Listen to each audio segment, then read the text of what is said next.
What's up, guys? Welcome back to Views, the podcast where Jason thinks this is a waste of time because he's got bitches to be worrying about right now. And that's a quote. That's a quote. I got one bitch to be worried about. You. Yeah? You're my fucking bitch to be worried about. Put some more fucking cologne on. I wanted to smell good for you. We're in a room. We're going to be here for 45 minutes. God damn it. You smell like fucking Armani Exchange. And that's a bad thing? Yeah, it is a bad thing. How would you know? You can't afford anything from Armani Exchange. Oh, hell, God damn you. That's a sore spot. You know what else is a sore spot? I tried to buy my dying grandmother a cardigan there, and you know I was thrown out. You know what else is a sore spot? What? That big zit on your neck. On my net? Dang it. Am I fishing? Am I a fisherman? Ooh, on my net. Hey, boys, bring up the fish. Oh, wait a minute. I'm not a fucking fisherman, and I don't have a net. I fucked it up. Roll the intro music.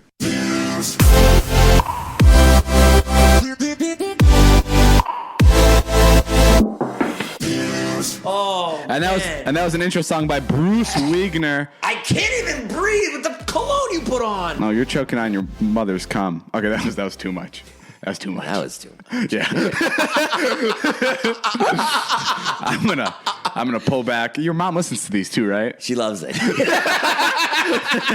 She loves it. Well, this is the type of stuff she's getting. Guys, welcome back to Views. It's a podcast we have. We do it weekly. Jason's 44-year-old man, and I'm a 21-year-old cute, innocent boy. I didn't get an adjective. I couldn't figure out one for you. You did. Old. Jason's just a dude who's trying to live life, and I'm a guy who's also trying to live life. Guys, recently, you know what's been in the news? What? Vine 2. Oh, yeah, someone texted me today about that. If you guys don't know what Vine is, it was a 6-second app. It's where we all got our start, and by all, I mean all our friends. And apparently, there's a guy who's bringing it back and who's working on building it, and he's the founder of Vine 1, and now he's making Vine 2. Yeah. And what are your thoughts on this? I think it's going to be a lot like Vine 1. Okay, awesome. Moving on. I mean, I thought that exact same thing. Like, well, what's it going to be? How could it be different? Yeah, but I know. If it's the same thing, I'm just like wondering your opinion.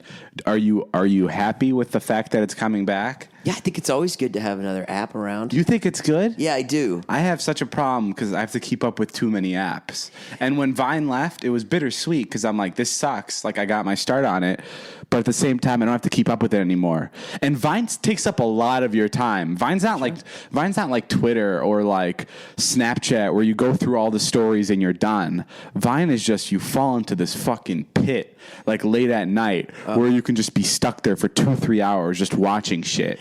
Do you know what I mean? Oh yeah. So you're talking about the consumer, not the creator. Yeah. It takes a lot of time to make them too. And but like I'm talking to the consumer. Like I'm pretty positive that a lot more people are going to realize how much it sucks that Vine is back because they're going to be spending so much time on it, which is like isn't it the same as Instagram stories or anything like that? It sounds like I'm trying to sell something. You're going to hate it because you're going to spend so much time on it. It sounds like I'm trying to sell the app. No, but there's no like Instagram stories and Snapchat stories. There's an end to it. When you run out of people you follow, it's over. But on Vine, it's like you go on the popular page, you go from Vine to Vine. Right, you go in there. And you're just watching forever. And, okay, but let's talk about from a creator standpoint. Is it a good thing for me and you? Yeah, definitely it's a good thing. How come? Because it'll push people like, onto other platforms and it'll bring up new creators? Yeah, it'll bring up new creators. Dude, that's what I thought was so sick about the first Vine though, is like all of us creators that were on there, we were like part of like this fucking like this science project, it feels like. You know what I mean? Yeah, we're really lucky to be like there was like a group of us. Like that's what I liked that Vine shut down because it was just a group of us in time that will forever know what Vine is. Right. And like no other generation will know about it. Like kids that watch our YouTube videos, a lot of them have no fucking clue what Vine is. Yeah. Because they're so young. Right. And that's sick. And it's pretty bizarre that a bunch of people that like YouTube went down for a little bit and people became famous from Vine. Yeah, no, really, I never thought about that, but yeah, it's weird. And people blew up on there, and it was like when Vine first started, guys. It was like every brand was throwing money into it. Like it was like hundreds of thousands. I mentioned this in like one of the first podcasts. I knew someone that got paid over $500,000. I got $500,000 from the Boston Public Library. Why? To do one Vine. Really? Yeah. Jason, I'm trying to bring up real stories and real situations, and you're muddying the waters. Now people don't know what to believe. Because there's going to be a dumbass out there that's going to actually believe that you made $500,000 on something. Go ahead. I was trying to think of like a place that just wouldn't give out $500,000 for one Vine. No, I knew a Viner. He's at one of the top, and he got paid, I think, like over $500,000. Who? Tell us. For like a group of 5 Vines. I can't say. You can't? It's super personal. A long time ago. It's still fine. I don't know the person that well where I can just say that. Josh Beck.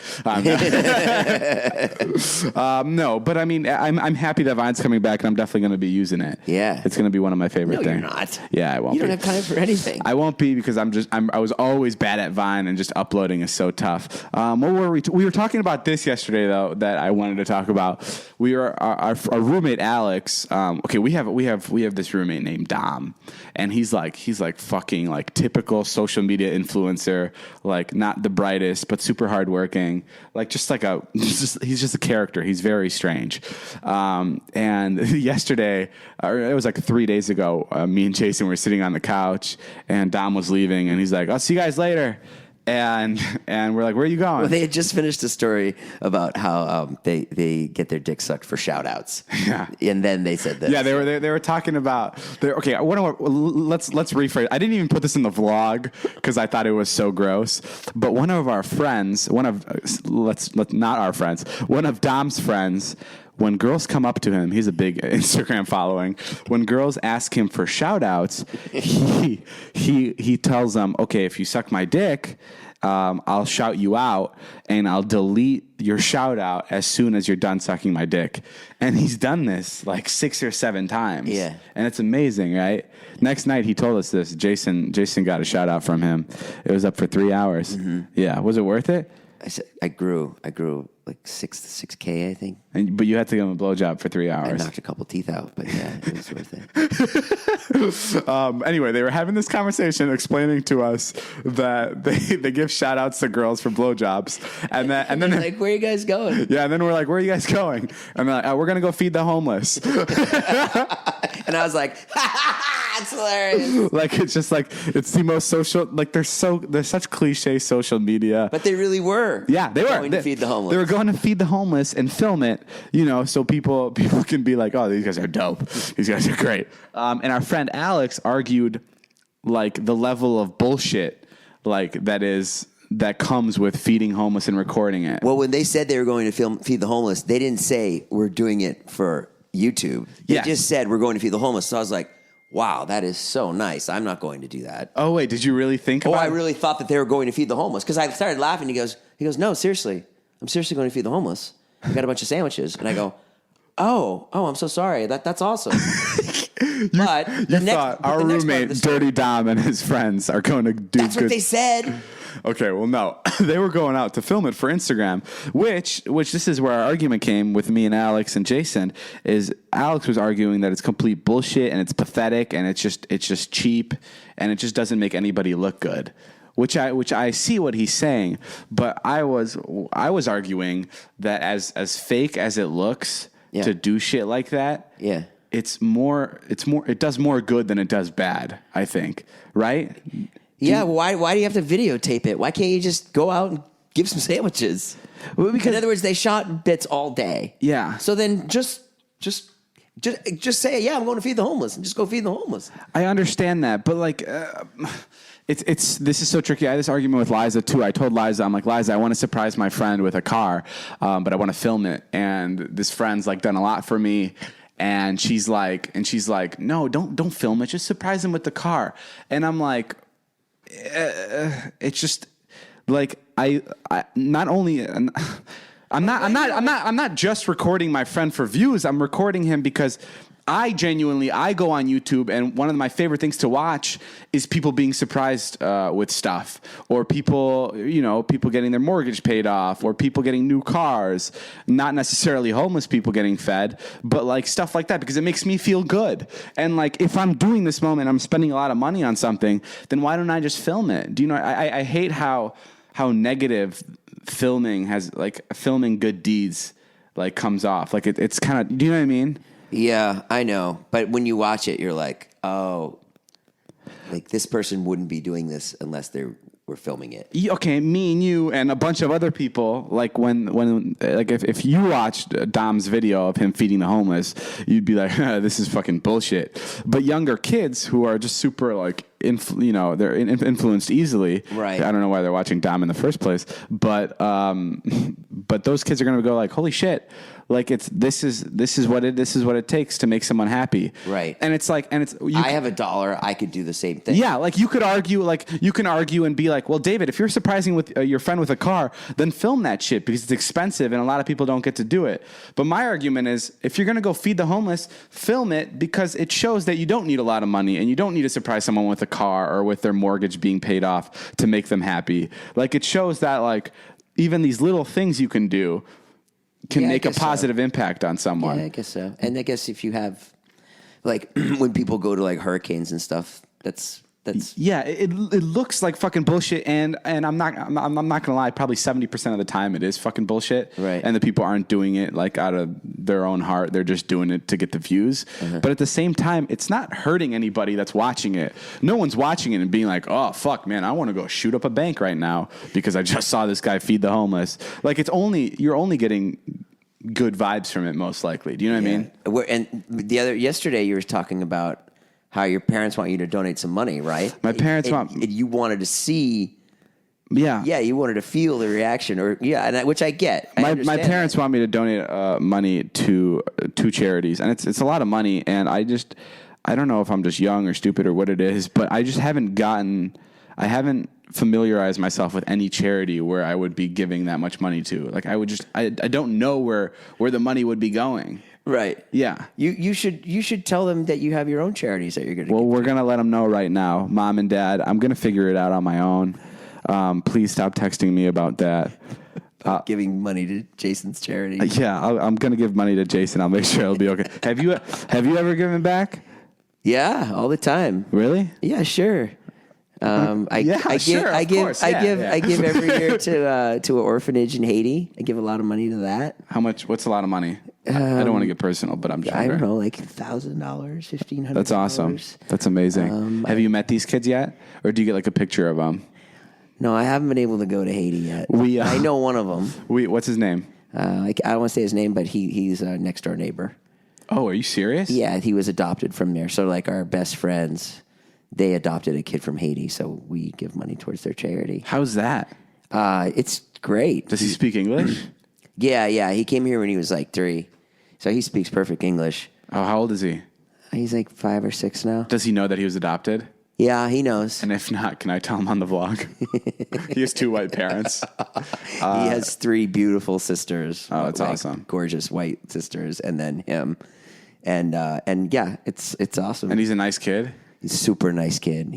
But he never got to experience like the bad parts of Haiti, right? I think he did. You think? I think he wasn't like out on the streets, dealing drugs and stuff like that. But he can't like he doesn't. But he was in an orphanage, so that was the bad part of Haiti that he experienced. Oh no, not having a family. I'm saying like even like age wise, like he can't remember like how much of a culture shock moving to America would be, right? I'm not sure. I can't remember anything before I was 5, so a lot of people can. My parents also donated to like a kid overseas in like some like impoverished country, and they sat me down on the couch, and I swear, I shit you not, they were like, we're having another kid, and I was just so fucking confused because I'm like, okay, like I already had my brother at this point, and I'm like, what's going on? More kids in this small house, and they're like, yeah, we thought it'd be the best to have. They were going to adopt him. No, well, they're like, we're having another kid. And then they showed me a picture of this guy. He's not coming, but we're going to fund him every month. We're going to send him money. And you're like, fucking phew. Yeah, he's great. I love him. It was a weird way to explain to me that there's going to be another child in our family, which it was just a kid. The only thing he's done at my house is he just sits on my refrigerator. There's a picture of him. That's the closest he's been inside our home. It's like your dad's going to the moon, and it's just like a drawing of your dad in a spacesuit. Or my dad just buys a spacesuit. Guys, but one of the most important parts about giving is receiving the best gift of all time, and that's underwear. But we still give it to our family and our loved ones who just don't want it. But maybe it's not that underwear is the problem. It's the kind of underwear. People don't know you're doing an ad yet. You haven't switched your tone at all. What's Dave getting on People are like, now? okay, so we should send underwear to Haiti on it. Let me tell you about MeUndies, the only underwear that makes for an amazing gift. Talk about why you love MeUndies. Guys, they're soft. Flexible waistband. They have a soft, flexible waistband. So flexible. The waistband is so flexible that the other day Jason and I tried to fit in one pair, and we did because it was so flexible. Really great. Thanks, MeUndies, for sending over those 38s. Yeah, we spent one night in a big pair of underwear together, and it was warm as hell. And you could see it on my Pinterest if you want to check it out. 3 times softer than cotton. Natural, sustainably sourced fiber, Dave. And if you piss yourself in MeUndies, guys, it will show. Jason tried that out last night. Mm-hmm. There was pee everywhere on the bed. They are not diapers. I repeat, they are not diapers. But they do make the perfect gift that everyone is going to love you for. It's a goddamn holiday miracle. This year, don't give underwear, motherfuckers. Give MeUndies. This holiday season, to get your exclusive 20% off the softest underwear and socks you will ever wear, free shipping, and 100% satisfaction guaranteed, go to MeUndies.com/views. That's MeUndies.com/views. Have you ever been to a good Christmas gathering with your family? Oh yeah, I've been to all kinds of cool stuff. You're American, so you're also Jewish, which confuses me, and you've still had 44 Christmases? I'm half Jewish and I'm half Christmas. And how does that work? Christian. Yeah. I'm half Christmas. My dad was Catholic and my mom is Jewish, but he converted to Judaism. Which one do you prefer? I don't really care for either. Really? Yeah. I mean, well, which holiday is more fun? Yeah. Christmas is more fun. Yeah. It's way more fun. Every Jew in my neighborhood would celebrate Christmas. It's like, because Hanukkah is 8 nights and there's no like big ending. What's up with that? And your kids celebrate both Hanukkah and Christmas? They get both. They get 9 nights. Jesus Christ. They get Christmas morning and 8 nights. And it's always like during the week and they have school and it's like, hey, let's light the candles. Oh, it's not special. And it doesn't change. Every night you say the same prayer. And yeah, I mean, you get a gift. But on Christmas, it's this like build. You start with the stockings and the gifts get a little bit bigger. And it builds to this like huge thing. Yeah, and it's like a story. What kind of Christmas? Can you, by the way, just put your shirt back down? It's been out. Your belly's been out. What's wrong with my belly? It's distracting. I don't know what to do about it. I'm trying to hold a conversation with your face, and your belly tries to keep inching in. On, isn't it, you? I'm not getting turned on. Okay. Okay, it's away, but it's still kind of sneaking out right here. He just did like the Pillsbury Doughboy. I just touched Jason, so I got to go wash my hands now. No, but how you get your kids 9 different presents? Yeah, we get a ton of gifts. Uh-huh.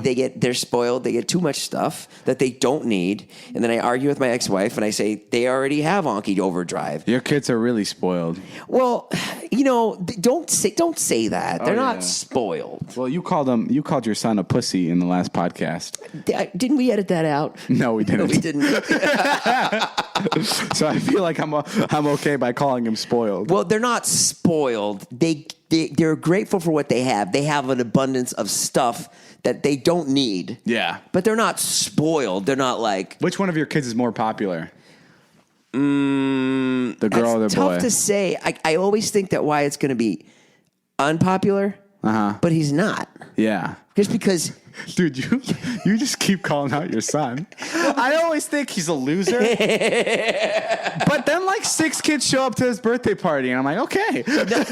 No, he's the best kid in the world, but he's just quiet and he's not like, he's not fucking Jake Paul. Yeah. Like Mr. Party. Yeah, he's not Mr. Party. At all. And he's an instrument guy.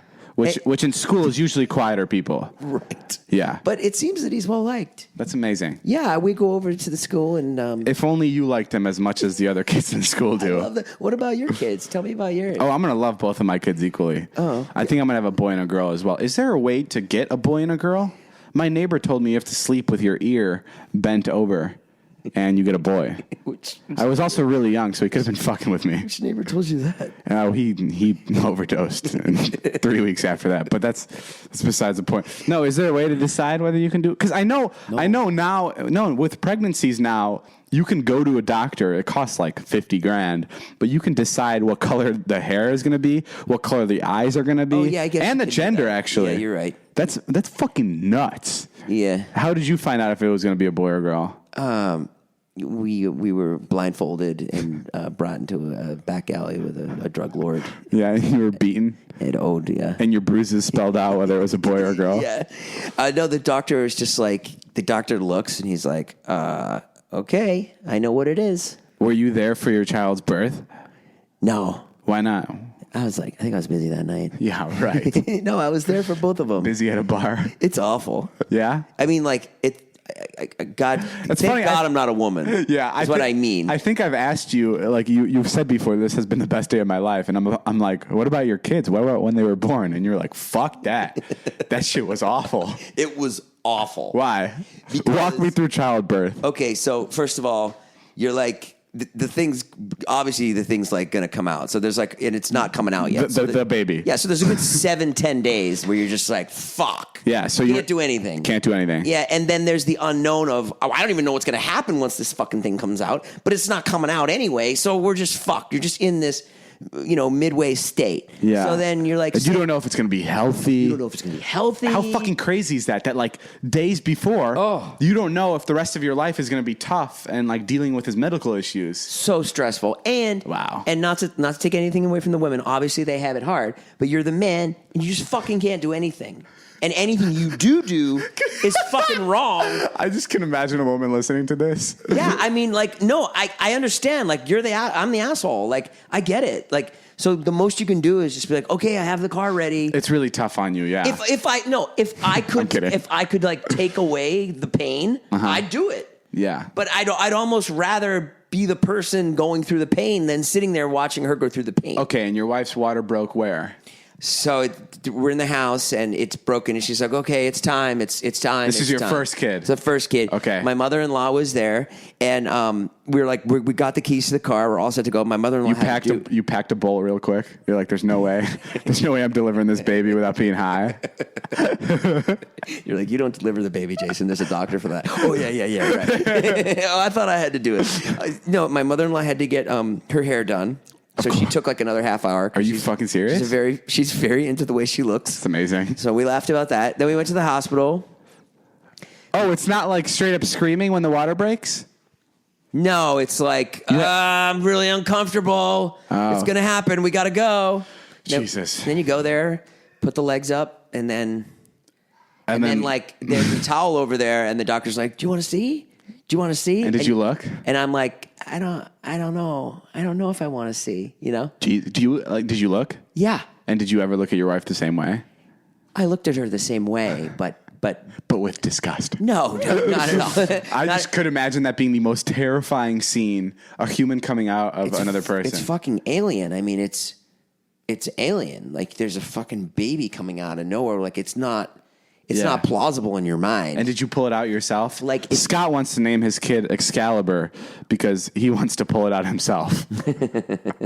But did you pull it out yourself? Like imagine if you had your hand right now, and then all of a sudden, like, a tiny hand. Yeah, Big Nick started to like rise from your hand. You know what I mean? Fuck. You'd be like, whoa, this is some fucking late night HBO like movie or something, like Twilight Zone. Yeah, it's like Twilight Zone. It's just like Twilight Zone. So, anyways, then the baby comes out, and oh man, and then it's it looks awful, and do you cut the umbilical cord? I think I did. With what? Just scissors. Well, I'd use something cool. My teeth. Your teeth. I'd bite it off. I want my son to know I love him. I wouldn't use an object like scissors on him. Well, we fried up the placenta after. Did you? Yeah, we did. How did it tast? It's really good. Have you ever had placenta? No. Oh, it's like chicken. It's to die for. It's like a really long kebab. What'd you say? It's like a really long kebab. They have it over at Jonah's house. So no, they wash the baby off or whatever, and then he said it was healthy, which is great. Fuck. It's awesome. And then you're like really happy for a minute, and then it's fucking hell for the next 3 years. Yeah? Yeah. Hell? It's hell. Yeah. I don't care what anyone says. It's not easy. How often would it cry? It cries all the time, every minute. What do you do? It's not rational. You can't do anything. Can you turn it off? You cannot turn it off. What do you mean? You just kind of like Wyatt had he had like gas problems or whatever. Yeah. So he was you just have to fucking bounce them all the time. It was, and then the second baby, there's a C-section. And that was, oh, Jesus Christ. That's when they cut the belly apart, right?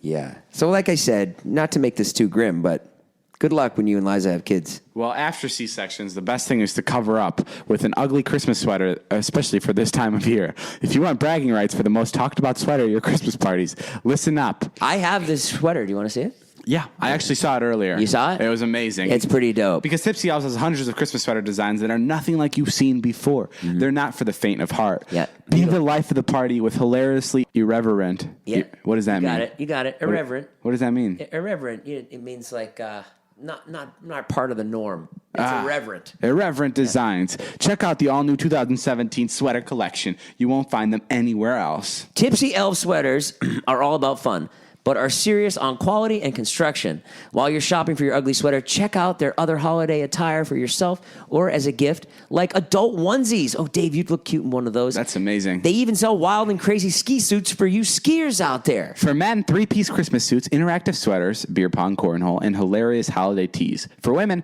holiday leggings, sweater dresses, and cozy adult onesies. Specific sizing for men and women so everyone can get a perfect fit. Right now, our listeners get 20% off tipsyelves.com when you use our code VIEWS at checkout. That's 20% off, Dave, of anything you order on the site. You're going to want to do this. The holiday parties are coming. You don't want to look like a dumbass. The shirt came in 2 days, by the way. Oh, holy shit. It'll come. So if you order it now, it's going to come to you. You'll have it for the holiday party. Shop now. So you have the best selection to choose from and have it in time for your ugly Christmas sweater party. Go to tipsyelves.com. Enter our code VIEWS at checkout to get your 20% off site-wide discount. That's tipsyelves.com and our code VIEWS. I had an interesting, the way our relationship is, I had like a friend like you in high school. Oh, wow. He was beautiful? Beautiful guy? He was actually good looking. Warm hands, great hugger. Smelled good. Smelled good. Yeah, it's amazing. I had a bunch of friends in high school that were... Bullshit. Huh? That were like kind of the popular kids in the high school. Because they were all imaginary, and I made them the popular kids. But oh my God, Jack is calling. Our manager is having a holiday party tonight. And we're making him money, and he's bothering us. And he has texted me 10 fucking times. Jack, if you're listening to the shit, you take a percentage of the podcast. Jack, you make nearly as much as I do on this fucking show. And you're like, why aren't you guys here? Jack, that's a fun fact. Jack, our manager, makes, I think, 15% off this podcast? Yeah. And and I make 30. That's very close to what Jason makes. And it's just... Somehow in my mind, it's the same. Because he makes 15%. No, he makes 15% of our 100%. Oh, shit. So that means... that he probably makes more. He probably makes more than you do. Probably. And he doesn't sit here. No, seriously, you're better at math than I am. Okay. So you make 70%. No, I make 60. No, you make 70 of this. No, the podcast 60-40. Live shows. 70 is this. This is 70-30? Yeah. Oh, we need to renegotiate. That's unfair. Okay. I'm kidding. By the way. 70%. Okay. Every time we talk about this, I get tweets. People go, wow, David, you get 70%. It doesn't fucking matter. Guys, that's how the cookie crumbles. We're sorry. I would love to give Jason 50%, but we can't. Because why can't we? I don't know. Okay, forget it. So do the math. Okay, so 70%. I get 70%. He gets 15% of your 70%. Let's say the podcast brings in $10,000. Well, it doesn't bring in that. Let's say it brings in $2,000 this week. Okay, it's probably about what we'll make. Yeah. So it brings. Let's say it brings in $1,000 this week. It's easier. So Jack gets $1,500 of that $1,000. It's $150. I'm sorry. Yeah, he gets $150 of that $1,000. Oh no, but you'll. I make $300. Yeah. Of the $1,000. Yeah. So he makes $150. Yeah. Okay. So no, I still have to pay Jack. No, I think. Yeah, I do. Oh, okay. Well, do you understand what I'm saying? Maybe he gets 15% of $300. So that would be. No. I walk home with like $250. Okay, bottom line is our manager makes a lot of money, and he's calling us to go to his holiday party right now when we're recording the podcast to make him a lot of money. Thanks for the great deal, Jack. You were really in my corner on this one. Have another fucking cocktail at your holiday party. Drinks are on Jason tonight.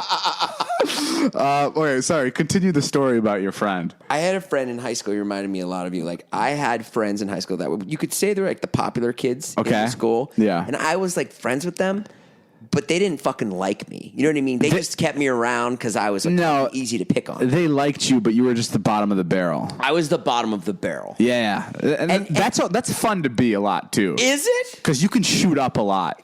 You know what I mean? What do you mean? It's like being a big YouTuber. Like when you're a small YouTuber, you can make fun of all the big YouTubers. But when you're at the top of the food chain, then you're just picking on the little guys. Man, my school didn't work like that. My school is the big guys picked on the little guys. Okay, so you were shit all on. Fucking day you long. were shit on a lot. I think we've talked about this too. They used to call you Wedge, which is Jew backwards. Call me Jew, Wedge. I was the only Jewish kid in school. Whatever. Really? It didn't really bother me. Okay. Because I wasn't religious, whatever. I still don't know what the difference between a Jew and a regular person is. I can't imagine. Like I don't understand. There isn't. I know, but I don't understand where it was like. We have horns underneath our hair. No, I'm saying like I don't understand how like it was ever distinguished.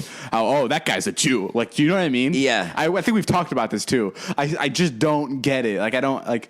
Cool, you were the only Jew in your school, so you were the only white guy that was celebrating Hanukkah. Like, I just don't get it. I think that's why it was okay, was because I was a white guy. Yeah, and back in the day, it was a lot worse, right? It's a lot more intense. I don't know when you were born or when you were around. I don't know if it was... You know the math, David. The start of the Civil War, Jason popped out of the womb. Subtract 44 years from now. Okay, 1920s. God, I will fucking love if you die first. I will fucking love it. I'm so happy. I'll go around to all our Tell friends. me the story about you being a fucking loser. David's dead. They'd be like, yes, we heard. It's awful. I go, no, it's awful. But I mean, he did die first. All right, go. Tell me the story. So anyways, there was this kid. His name was Pat Taylor. Well, great. Now everybody knows. Oh. Okay. Matt Naylor. Matt Naylor. His name was Matt Naylor. Okay. Matt Naylor. Anyways, and so he tormented me. Yeah. But he was my friend also. Uh-huh. He just made life really fucking difficult for no reason. Kind of like what you do to me. Like, for instance, one time he put like human shit in my mother's underwear drawer. Holy fuck. Yeah. Human shit? Yeah. And my mom was so nice. She would just be like, "Oh, it's okay, Dad. It's fine. It's no problem." Because I was new to the town. Yeah. My mom wanted me to have friends. Oh, Jesus Christ. So I'm like Vardon. Okay. Yeah. So then I went, and so I moved to this new town, and I didn't know anybody. And they were like, "Well, he's fucked," because no one liked him at the other town. Yeah. He was like, "So how's he going to make friends at this new town?" So I was like, all right, I'll just do my best, whatever. So my mom would invite them all over and be like, come to our house. We've got the best house. It's so much fun. Okay. Right? But in the meantime, Pat Taylor, like, copied the key to the apartment. Get the fuck and, out like, of went here. And fucked a girl in the apartment. In whose apartment? In my mom and I lived in an apartment. In your mother's apartment? Yeah. Like, she came home and he was in there with a girl. Like, fucked up shit. Yeah. He made a key. Yeah. You weren't friends with these guys. No, these were my friends. These were like my close friends. Like there were people in their group that were like nice, that wouldn't fuck with me, like Todd or something. But like there were a couple that were just like, they were just out of their fucking mind. One time my mother's boyfriend, he woke up, he used to have this red striped robe, and he drank a lot, and he was like always hungover every morning. He was a good drunk. He's just sitting at the kitchen table, and he's like, he reaches for the pocket in his robe. He reaches in there. He just pulls out an egg. An egg? Yeah. Why? He's just like, what the fuck is this? Lorraine, there's a goddamn egg in my fucking robe. She's like, oh, I don't know, Jimmy. I don't know. Why would there be an egg in your robe? Why was it there? Pat Taylor put it there. Who the fuck do you think put it there? So he'd come over. He would just do shit. He'd have sex. He'd have sex in your apartment, and then he'd spread out a dozen eggs all around the house for your parents to find. Yeah, he would just do crazy shit like that. And then his dad was a football coach, and one time... Oh, fuck. So this was Pat Taylor. Yeah. This is Pat Taylor, like, lead... Like, was he a quarterback? No, he wasn't. He wasn't good at sports. Oh. Which I think that's why. He was good at sports, but he wasn't good at football. He didn't play football. Yeah. One time I saw his dad fucking just chew him out. Yeah, what happened? It was great. I was excited. Did you... Oh, you... Okay, I know the exact relationship you had with him. What? It makes sense. It's just like I had this relationship with people, too. Tell me. No, I actually haven't. I was trying to relate. Oh, well, make it up. No, but I totally, I get it. Like I've seen this. Like I've seen it in movies. Sure. It's like, you know what it almost is like? It's like almost like when a victim falls in love with its like accuser. Sure, a Stockholm syndrome. Stockholm syndrome. That's what it is. It's almost like that, but not as extreme. Yeah. Kind of like you kind of do like the guy, or maybe it actually is exactly Stockholm syndrome. I have Stockholm syndrome with you. I like you. I didn't like Pat. Okay, I'm not that awful. No, you're not that awful. But I was glad. But Pat would do this shit, and he wouldn't record any of it. So he was just doing it because he was a real OG. Because he was just fucking evil. Yeah, he was just evil. And that's how you got picked on. What was the worst thing that anybody did to you in high school? The worst thing anyone did? Oh. Fuck, one time Pat Taylor came over with his mother's station wagon. Do you know what a station wagon is? Yeah. Yeah. It's like before they had SUVs. It's like a big car, yeah. It's a big car that would just like flip out the back. Yeah. So they were like driving in the car and they were like, come on, jump. Oh, I remember the story. I told you the story, yeah. And I jumped and he slammed on the brakes and I got hurt pretty bad. That's fucking, it's literally out of a fucking like 80s movie. What else happened? I don't know. I don't remember, David. I blocked it all out. I wasn't terrorized that much in high school. I told you about my coach. Yeah, this is why you turned into a comedian, or at least half of one. Yeah, I mean, what about you? Would you have a terrible story from high school? I don't, other than the guys that would call me Justin Bieber on the school bus and would ruin my day. Oh, that Russian kid. Yeah, the Russian kid. Fuck him up. Should we? Why don't we go visit him and shoot him for the vlog? I just shoot him? Shoot him. With a gun? For the vlog. Oh, shoot him with a gun? With a camera. Oh, okay. No, I mean, I would just visit him. I break down. You have no idea what you did to me. No, I would like to pass on that. It wasn't that bad. I will say that I've never been like, officially like really harassed to the point where I'm like, I can't go to school. Like I know there was people where they couldn't even show up to school because they were like, fuck this. Not at my school, but I've heard stories. Sure. And I mean, that's the closest I've gone to it. Guys, we have to go soon because our manager keeps blowing up the phone. I don't know what's going on with him. He really misses us at this holiday party. Shout out to you, Jack Reed. It's the first year his company's been together. Yeah, congratulations, Jack. Congrats to you. He's Millennial Entertainment. He's making a lot of fucking money. Is he? Yes. You're like, David, you're like, Jason, I make a lot of money, therefore Jack is making a lot of money. No, I mean, he has a bunch of clients. No, he does. He takes care of all of us. He does. He's very, very good. He gets us a lot of jobs. He's very good. He's the go-to guy when it comes to. Looks out for the whole crew. Yeah, if you ever get in social media, he's the guy to go to. And now we have to go to his party and pay our respects and thank him for all the jobs he's gotten us. But before I leave you guys, I have to let you know, HelloFresh is a meal kit delivery service that chops, plans, and delivers your favorite step-by-step recipes, pre-measured ingredients, so you can cook, eat, and enjoy. Choose your delivery day for when it works best for you or busy schedule. HelloFresh offers a wide variety of chef-curated recipes that change weekly, and HelloFresh makes it easy to cook delicious, balanced dinners for less than $10 a meal. And you won't spend all night in the kitchen because recipes only take around 30 minutes, Dave. That's amazing. Well, 30 minutes, that's as long as I take to go for a run. Mm-hmm. Yeah. Yeah, that's about as long as it takes, and then you can come back and have your HelloFresh. HelloFresh, because you can feel confident when cooking. We turn into two, 6-year-old women. Feel confident when cooking HelloFresh with the simple recipes outlined on pictured step-by-step instruction cards. Hall of Fame customer-voted favorite, Juicy Lucy Burger and tomato, onion jam, and arugula salad. Holy fuck. Kristen made that the other night. That's a good fucking name for a burger. It was delicious. I'll have the Juicy Lucy with a side of tomato sauce. Dude, that sounds amazing. I just love the word onion jam. Oh, I'm not a fan of onions, but it's totally cool. It sounds like an outdoor concert. Onion jam. Yeah. Jason just had the Juicy Lucy, and it was the best. I mean, HelloFresh, guys, bottom line is you just go on HelloFresh, HelloFresh.com, enter Views 30, and I guarantee you won't regret it. It'll come to your door. Yeah, and we did try the food last week. We did. It's delicious. It is delicious. Kristen made it, and she's a wonderful chef. Guys, use the code Views30 for $30 off your first week of HelloFresh. All right, that's all the time we have for today's podcast. My name is Jeff. HelloFresh, we love you. This has been Jason Nash. Thank you, HelloFresh, for coming on the show. Bye, guys. Mom, I'm sorry for David's comment at the top of the program. All right, I'll see you guys later.